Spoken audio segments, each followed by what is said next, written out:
Mari nak, silakan duduk.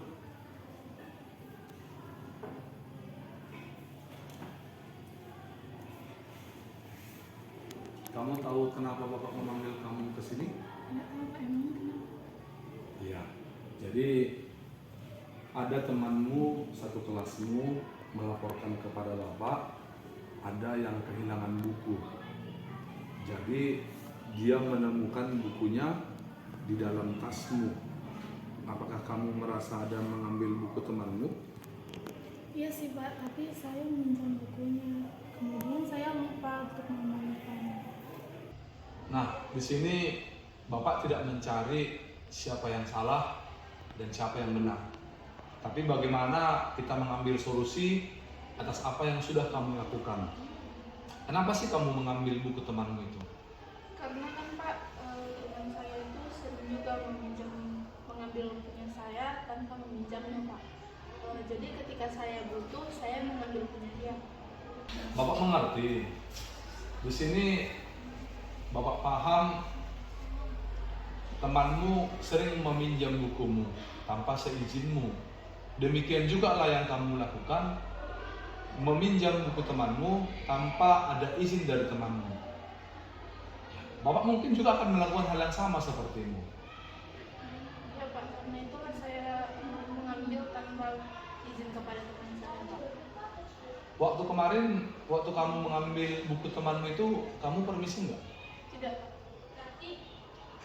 Oke, kalau begitu, apakah mengambil buku teman itu tanpa seizin temanmu itu adalah hal yang baik? Tidak. Nah, gini nak. Posisikanlah posisimu, posisi temanmu itu. Ketika temanmu mengambil bukumu tanpa izin darimu, bagaimana perasaanmu? Saya ada perasaan kesal juga sih Pak. Kesal. Iya, itu juga adalah perasaan temanmu itu. Ketika dia mau mengerjakan tugasnya, rupanya bukunya tidak ada di dalam tasnya. Ya kan? Pasti merasa kesal kan? Iya Pak. Iya. Kira-kira kamu tahu nggak keyakinan kelas kita yang menyangkut dengan apa yang kamu laksanakan saat ini? Yang telah kamu lakukan. Seharusnya saling menghargai. Saling menghargai dan saling Saling menghormati. Ya, itulah keyakinan kelas yang tidak kamu lakukan saat ini. Keyakinan kelas kita sudah jelas, saling menghormati dan saling, menghargai. tapi kamu tidak melakukan, ya kan? Ya. Kira-kira kamu mau jadi siswa yang bagaimana setelah adanya kejadian ini? Saya mau menjadi siswa yang lebih baik. Yang lebih baik. Ya, itulah harapan Bapak kepadamu, makanya Bapak panggil kamu saat ini. Nah, kembali kita kepada masalah buku yang kau ambil tadi. Kira-kira apa yang akan kamu lakukan dengan buku itu? Saya akan mengembalikan bukunya kepada teman saya dan saya akan meminta maaf serta berjanji tidak akan melakukan hal yang sama lagi. Iya, bagus sekali. Itulah juga yang Bapak inginkan dari kamu. Kamu harus melakukan apa yang sudah kamu bilang barusan. Setelah ini, kamu kembali ke dalam kelasmu, kembalikanlah buku temanmu yang kamu ambil itu dan meminta maaflah kepadanya. Ya, bisa dilaksanakan? Bisa. Oke, kamu boleh kembali ke dalam kelasmu dan lakukan langsung apa yang sudah kamu sampaikan tadi. Bisa? Bisa. Ya, silakan kembali ke dalam kelasmu dan minta maaflah kepada teman-teman. Terima kasih banyak. Ya, silakan.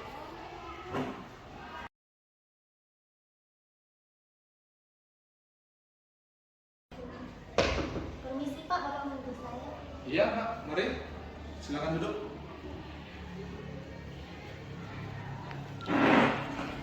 Kamu tahu kenapa Bapak memanggilmu ke sini? Iya Pak, saya tahu. Kenapa? Karena saya memakai elemen saat di sekolah. Ya, betul sekali. Jadi, Bapak lihat kamu memakai eyeliner ke sekolah. Seperti itu ya. Kira-kira kenapa kamu memakai eyeliner itu? Karena saya ingin terlihat cantik dan menarik perhatian orang. Iya. Biar terlihat cantik dan menarik perhatian orang lain.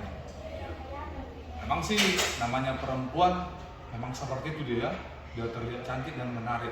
Sama seperti ibu-ibu guru yang ada di depan sana. Mereka juga ada yang memakai eyeliner, lipstick, makeup yang lain, tujuannya untuk menarik perhatian. Betul kan? Betul, Pak. Cuman ada cumannya. Tapi kan tidak harus dilakukan di lingkungan sekolah, betul nggak? Betul, Pak. Nah, kamu sudah tahu mengenai keyakinan kelas, dan Bapak juga sudah bilang di kelas, perempuan itu dilarang memakai eyeliner. Kamu masih ingat keyakinan kelas kita itu? Masih, Pak. Apa itu? Saling menghargai dan menghormati. Saling menghargai. Dan menghormati. Iya. Kira-kira yang kamu lakukan ini apakah tindakan yang benar atau tindakan yang salah? Tindakan yang salah. Tindakan yang salah. Kalau begitu, kira-kira setelah ini apa yang akan kamu lakukan? Saya akan menghapus eyeliner saya dan meminta maaf kepada teman-teman dan Bapak sebagai wali kelas saya. Iya. Itulah yang harus kamu lakukan. Semua siswa perempuan yang ada di kelas kita itu tidak diperkenankan untuk memakai eyeliner. Ketika nanti ada Bapak temukan di kelas yang memakai eyeliner, itu akan Bapak hapus. Jadi, apakah kamu masih mau memakai eyeliner ke sekolah? Kalau tidak, berarti kamu sudah menuruti ataupun menaati yang Bapak sampaikan hari ini. Jadi, mulai besok kamu jangan lagi mempergunakan eyeliner ke sekolah. Sampai di sini kamu bisa paham kan? Bisa, Pak. Oke. Jadi kalau begitu kamu kembali ke dalam kelas. Silakan kamu meminta maaf kepada teman-temanmu atas kesalahan yang kamu lakukan. Dan nanti tolong ingatkan juga teman-temanmu yang lain untuk tidak mempergunakan eyeliner di dalam kelas. Sampai di sini bisa dipahami? Bisa, Pak. Oke, kalau sudah paham, Bapak persilakan untuk kembali ke dalam ruang kelas dan tolong dibilang sama teman-teman yang lain untuk juga menaati keyakinan kalian kelas yang sudah kita sepakati. Bisa? Bisa, Pak. Oke, kalau sudah bisa, silakan kembali ke kelas dan lanjutkan pelajaran selanjutnya. Saya permisi ya, Pak.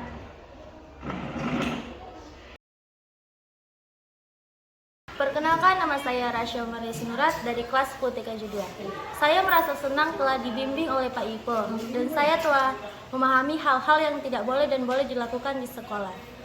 Dan saya telah memahami keyakinan-keyakinan kelas yang telah kami sepakati di kelas. Sekian dari saya.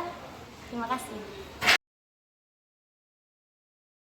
Setelah saya menerima bimbingan dari Pak Ipo, saya menjadi lebih memahami bagaimana seharusnya saya bersikap di lingkungan sekolah, dan saya menjadi lebih memahami keyakinan-keyakinan kelas yang telah kami tetapkan sebelumnya.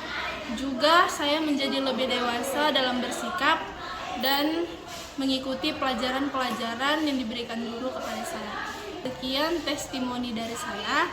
Dan kepada Pak Ipo, semakin semangat mengikuti CGP-nya. Sekian dan terima kasih.